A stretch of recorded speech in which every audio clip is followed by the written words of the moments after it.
Watulia Omboi, mbona kitaje kwenye mazingira ya watu Omboi? Watulia, mimi ndo yule kijana niliyovurugwa kwa babake. Mimi ndo yule kijana niliyokosa malezi ya mama. Yaani ndo hivi nilivyolelewa Omboi. Watulia. Kwanza unavaaje kofia?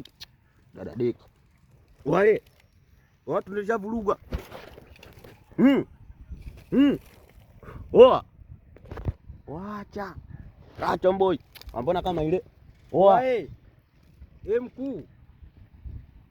Kwenye ile vita sema ile mimi wenzangu wote ndio hivyo wamekufa, sema mimi ndo nimebahatika basi sema nilipigwa bomu lakini sema ile bomu halijanizuru wala nini kiongozi. Ndio risasi ya kichwa.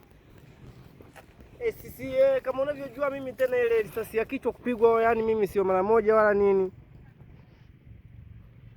Hiyo risasi ya kichwa ilinipiga sema, yani katika ile mambo ile harakati vipi.